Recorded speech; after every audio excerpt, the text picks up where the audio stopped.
Hello everyone, my name is Gaurav. Welcome to the WS Cube Tech. WS Cube Tech में आप सभी का स्वागत है। जैसा कि आप सभी को पता है, हमारी ऑटोकैड की सीरीज चल रही है और इस ऑटोकैड की सीरीज के अंदर हम डिस्कस कर रहे हैं मॉडिफाई कमांड के अंदर। और मॉडिफाई कमांड के अंदर आज हम डिस्कस करने वाले हैं मूव टूल्स को। यस, मूव टूल्स को यहाँ पर यूज करने वाले हैं। मूव टूल्स किस तरह से यूज आता है हमारे ड्राइंग के लिए और इसका किस तरह से यूज किया जा सकता है, इसका शॉर्टकट कमांड क्या है, उस सभी के बारे में हम वन बाय वन डिस्कस करने वाले हैं। और ड्राइंग कमांड हम ऑटोकैड के थ्रू देखेंगे कि ड्राइंग के अंदर किस तरह से मूव टूल्स का यूज किया जा सकता है। तो बेसिकली मैं बात करना चाहूँ मूव टूल्स के लिए, तो मूव टूल्स के लिए आपके पास जो शॉर्टकट कमांड है वो यहाँ पर है एम एंटर। देखिए, शॉर्टकट कमांड के बारे में मैं पहले ही बता चुका हूँ, क्योंकि शॉर्टकट कमांड आप जितना ज्यादा यूज करेंगे उतना ज्यादा आपके लिए फायदा होने वाला है यहाँ पर। तो देखिए, आपके पास जो मूव कमांड है, यस यार, जो बोलते हैं मूव टूल्स बोल सकते हैं। मूव टूल्स के लिए आपके पास जो शॉर्टकट कमांड है वो है एम एंटर। जैसे ही आप एम एंटर करेंगे तो यहाँ पर आपका जो है ड्राइंग वो आपकी मूव करने लग जाएगी, आप जहां पर उसको ले जाना चाहते हैं। यहाँ पर बात करें, यहाँ पर देखिए मूव टूल्स के अंदर, तो मूव टूल्स आप जैसे ही करेंगे तो यहाँ पर आपके पास आएगा सेलेक्ट ऑब्जेक्ट। सेलेक्ट ऑब्जेक्ट करने के बाद आपके पास क्या आएगा यहाँ पर बेस पॉइंट और डिस्प्लेसमेंट। यहाँ पे आप डिस्प्लेसमेंट कर सकते हैं, यहाँ पे किसी को बेस पॉइंट दे सकते हैं। उसके बाद सेकंड पॉइंट देना है आपके पास डिस्प्लेसमेंट का, और उसके बाद वो जो बॉडी है, वो जो ड्राइंग है, वो आपके पास क्या हो जाएगी, मूव हो जाएगी। तो चलते हैं ऑटोकैड में और ऑटोकैड के थ्रू समझते हैं कि किस तरह से हम मूव टूल्स का यूज कर सकते हैं। तो देखिए, चलते हैं ऑटोकैड में। तो देखिए, हम ऑटोकैड में आ चुके हैं। इस ऑटोकैड के अंदर सबसे पहले मैं एक ड्राइंग बनाना चाहूंगा आपके सामने। उस ड्राइंग को उसके बाद में हम क्या करेंगे, मूव करके देखेंगे। तो देखिए, ड्राइंग बनाने से पहले एक काम करते हैं, डोनेट बना लेते हैं। डोनेट का यहाँ पे यूज कर लेंगे, ठीक है। फिर डोनेट का यूज करके हम यहाँ पे क्या करेंगे, उसको मूव करवाएंगे। तो देखिए, डोनेट का यूज करना है तो सबसे पहले मैं क्या करने वाला हूँ, इनसाइड डायमीटर देनी है। तो इनसाइड डायमीटर दे देता हूँ यहाँ पर 0.2 की, एंटर किया। यहाँ पर आउटसाइड डायमीटर देनी है तो 0.6 की डायमीटर दे दी है। यहाँ पर देखिए आपका डोनेट बन चुका है। क्लिक किया यहाँ पर, देखिए ये आपका पास बन चुका है डोनेट। ओके, अब क्या कर रहे हैं, यहाँ पर ये डोनेट बन चुका है। एक काम करते हैं, यहाँ पर एक लाइन ले लेते हैं। ओके, तो ये मैंने क्या किया है, एक लाइन ले ली है ताकि आपको समझ में आ सके कि मूव कमांड को किस तरह से यूज करना है हमें यहाँ पर। तो देखिए, बात करते हैं मूव कमांड की। तो मूव कमांड के लिए आप देखिए मॉडिफाई कमांड के अंदर जाके भी सबसे पहले जो आपके पास आइकन्स है वो यहाँ पर क्या है, मूव कमांड का है। आप मूव को यूज कर सकते हैं या फिर आप इसके शॉर्टकट कमांड को भी यूज कर सकते हैं। शॉर्टकट कमांड क्या है, एम एंटर। देखिए, एम एंटर करेंगे यहाँ पर तो आपके पास सबसे पहले क्या आ रहा है, मूव आ रहा है। तो मूव के ऊपर ऐसे क्लिक किया तो आपके पास मूव हो गया। अब यहाँ पर पूछा जा रहा है सेलेक्ट द ऑब्जेक्ट, आप किस ऑब्जेक्ट को यहाँ पर मूव करवाना चाहते हैं। तो देखिए, मैंने यहाँ पर क्या किया है, इस ऑब्जेक्ट को मैंने सेलेक्ट कर दिया है और उसके बाद मैंने एंटर प्रेस किया है। इस चीज का जरा ध्यान रखिएगा, ऑब्जेक्ट सेलेक्ट करने के बाद आपको एंटर प्रेस करना है। यस, यहाँ पर बात करेंगे यहाँ पर, तो देखिए आपके पास आ रहा है स्पेसिफाई बेस पॉइंट और डिस्प्लेसमेंट। अच्छा, देखिए बात करें बेस पॉइंट की, तो देखिए बेस पॉइंट क्या होती है, आप इस ऑब्जेक्ट के अंदर कौन से पॉइंट को, किसके थ्रू आप इस चीज को मूव कराना चाहते हैं। जैसे देखिए, मैं यहाँ पर इसके सेंटर पॉइंट के थ्रू इसको मूव करवाना चाह रहा हूँ। तो देखिए, सेंटर पॉइंट के थ्रू जैसे ही इसको मूव करवा रहा हूँ तो ये जहां चाहे आप इसे रख सकते हैं। अब जो एक काम करते हैं, इसके ऑर्थो मोड को डिसेबल कर देते हैं ताकि हम इसे जहां चाहे वहां रख सकें। तो देखिए, मुझे यहाँ पर चाहिए तो मैंने यहाँ पर पॉइंट आउट कर दिया, तो ये यहाँ पर क्या हो गया, मूव हो चुका है। क्लियर हो गया होगा आपको कि देखिए बेस पॉइंट का मतलब क्या हुआ, आप इस ऑब्जेक्ट का कोई भी एक पॉइंट ले सकते हैं जिसे आप बेस पॉइंट माना चाहें। जैसे यहाँ पर सर्कल है तो सर्कल का मैंने क्या लिया है, यहाँ पर सेंटर को लिया है। अच्छा, एक काम कीजिए, यहाँ पर सर्कल नहीं लेके हम क्या करते हैं, एक रेक्टेंगल लेते हैं। क्लियर, जिससे आपको और क्लियर हो जाए कि यहाँ पर मैंने क्या क्या एक रेक्टेंगल ले लिया है। उस रेक्टेंगल लेने के बाद अब मैं क्या कर रहा हूँ, यहाँ पर इसको मूव करवा रहा हूँ। तो देखिए, यहाँ पर क्या कर रहा हूँ, एम एंटर करा मैंने, यहाँ पर ये मूव हो चुका है। सेलेक्ट द ऑब्जेक्ट, ऑब्जेक्ट को सेलेक्ट कर लिया यहाँ पर। अब देखिए, अलग ऑब्जेक्ट को सेलेक्ट करने का तरीका मैं आपको यहाँ पर समझा देता हूँ। एक तो है आप उसके ऊपर जाके क्लिक कर सकते हैं तो भी आपका ऑब्जेक्ट सेलेक्ट हो जाएगा। दूसरा यहाँ पे बताता हूँ मैं आपको, देखिए माउस का आपको क्या करना है, यहाँ पर राइट लेफ्ट क्लिक करना है। लेफ्ट क्लिक करने के बाद उसको माउस को छोड़ देना है, उसके बाद उसको खींचना है। माउस को जहां पर भी आपको ले जाना है वहां पर ले जाइए, तो आपके पास ऐसे से एक चेक बॉक्स आ जाएगा।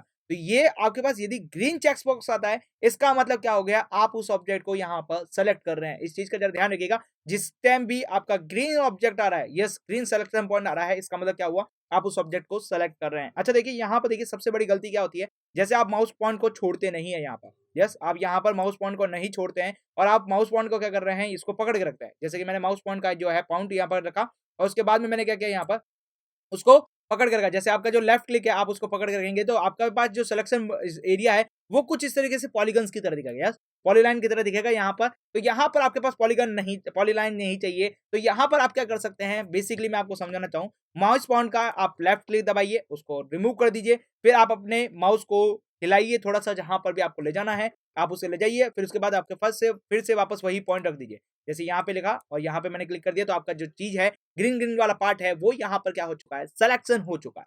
अब देखिए सिलेक्शन हो चुका है, अब मुझे तो करना है मूव। तो एक काम करते हैं, यहाँ पर देखिए एम एंटर किया मैंने, यहाँ पर सेलेक्ट द ऑब्जेक्ट, ऑब्जेक्ट को मैंने सेलेक्ट किया। ऑब्जेक्ट को सेलेक्ट करते ही यहाँ पर क्या हो गया, ये जो ऑब्जेक्ट है वो ब्लू में कन्वर्ट हो चुका है। ओके, उसके बाद देना है मुझे एंटर। एंटर देने के बाद यहाँ पर पूछा जा रहा है बेस पॉइंट और डिस्प्लेसमेंट। तो एक बार समझते हैं बेस पॉइंट को। तो देखिए यहाँ पर आपके पास क्या है, इसका एक तो सेंटर, आप इसे सेंटर के थ्रू मूव करा सकते हैं। दूसरा आप क्या चाहते हैं, इस पॉइंट के थ्रू मूव कराना है।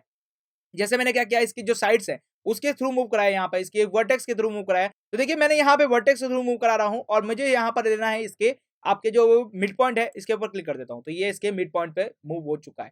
क्लियरली समझ में आ चुका है। तो बेस पॉइंट ऐसा जरूरी नहीं है कि आपका उसका सेंटर पॉइंट होना चाहिए, ऐसा कोई जरूरी नहीं है कि उसका सेंटर पॉइंट होना चाहिए। आप इसके कहीं पे भी पॉइंट ले सकते हैं। जैसे सर्कल के अंदर लिया तो मैंने सर्कल के अंदर बेसिकली मेरे पास क्या है, इसका सेंटर है, तो सेंटर मेरे को ये ज्यादा इंपॉर्टेंट होना चाहिए, तो इसलिए सेंटर को मैंने मूव पॉइंट लिया। लेकिन बात करें एक रेक्टेंगल की या फिर कोई और डायग्राम की, तो उसके अंदर आपके पास कोई भी पॉइंट के थ्रू आप उसे मूव करा सकते हैं। जैसे मैं इस पॉइंट को अब इसको वापस से इसको मूव कराने जा रहा हूं। तो देखिए एम एंटर किया मैंने यहाँ पर, उसके बाद मैं क्या किया, सिलेक्ट का ऑब्जेक्ट सेलेक्ट किया। अब मैं इस बार क्या कर रहा हूँ, सेंटर के थ्रू इसको मूव करा रहा हूँ। तो देखिए आप इसके सेंटर के थ्रू मूव करा पा रहे हैं और ये हो गया सेंटर के थ्रू मूव हो चुका है। क्लियरली आपको समझ में आ चुका होगा कि किस तरह आप किसी भी ऑब्जेक्ट को मूव करा सकते हैं। तो यहाँ पर हमारे पास जो अगला पॉइंट था मूव के अंदर, वो था डिस्प्लेसमेंट। तो जरा डिस्प्लेसमेंट को यहाँ पर देखा जाए तो यहाँ पर देखिए हम बात करेंगे। देखिए सबसे पहले मैं यहाँ पर एम एंटर करने वाला हूँ। एम एंटर करने के बाद यहाँ पर पूछा जा रहा है सेलेक्ट द ऑब्जेक्ट। तो ऑब्जेक्ट को मैंने सेलेक्ट कर दिया है, एंटर कर दिया है। यहाँ पर हमने सबसे पहले बेस पॉइंट को समझा कि बेस पॉइंट के थ्रू आप किसी भी ऑब्जेक्ट को किस तरह से मूव करवा सकते हैं, वो हमने यहाँ पर स्टडी की थी। लेकिन अब हम यहाँ पर बात करना चाहते हैं डिस्प्लेसमेंट से। यस, हमारे पास जो अगला पॉइंट है वो डिस्प्लेसमेंट का।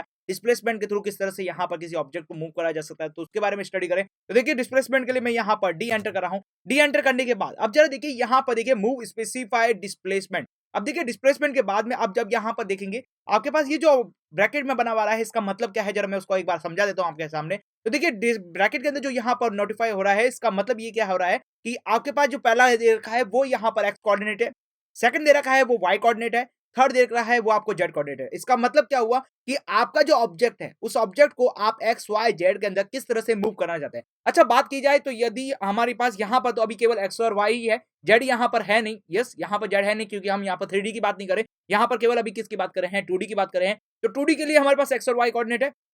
जैसे कि हमारे पास यूसीएस सिस्टम के थ्रू हमने समझा था कि हमारे पास जो कोऑर्डिनेट सिस्टम है वो केवल और केवल क्या है, एक्स और वाई सिस्टम है। अच्छा देखिए बात की जाए यहाँ पर केवल कोऑर्डिनेट कौन से हैं, एक्स और वाई है, जेड यहाँ पर है नहीं। तो जेड को यहाँ पर बाय डिफॉल्ट हम 0 मान के चलेंगे। यहाँ पर बात करेंगे एक्स और वाई की केवल। ओके, अब जरा बात करेंगे, देखिए हम जब 3D के अंदर स्टडी करेंगे तो 3D के अंदर आप जब स्टडी करेंगे तो वहां पर हम इस कमांड को फिर से एक बार फिर से देखेंगे। वहां पर हम एक्स वाई जेड हम इसको देखेंगे कि एक्स के अंदर कितना मूव करना है, वाई के अंदर कितना मूव करना है, जेड के अंदर कितना मूव कराना है, वो सब यहाँ पर देखने वाले हैं। तो बात करेंगे यहाँ पर एक्स वाई जेड, आप यहाँ पर कितने डिग्री, यहाँ पर कितना टाइम स्टेप के लिए मूव कराना चाहते हैं। तो देखिए यहाँ पर चलते हैं, इसके ऊपर मैंने क्लिक किया। यहाँ पर जैसा कि मैं एक्स के अंदर मूव कराना चाहता हूँ यहाँ पर 2 से, और उसके बाद देना है मुझे कॉमा। उसके बाद मैं कराना चाहूँ वाई के अंदर, तो वाई के अंदर मैं कराना चाह रहा हूँ 3, और उसके बाद दे रहा हूँ फिर से कॉमा। और जेड के अंदर हमें चाहिए नहीं अभी, तो जेड के लिए कर देते हैं 0 और कर देता हूँ एंटर। तो ये आपका पास हो गया है मूव। देखिए मूव करने के बाद आपका जो ऑब्जेक्ट है वो यहाँ पर नजर नहीं आ रहा। तो एक काम करते हैं, इसको यहाँ पर कर देते हैं मिनिमाइज। और देखिए मिनिमाइज करने के बाद देखिए आपका ऑब्जेक्ट चला गया है आपके कोऑर्डिनेट सिस्टम के अनुसार। देखिए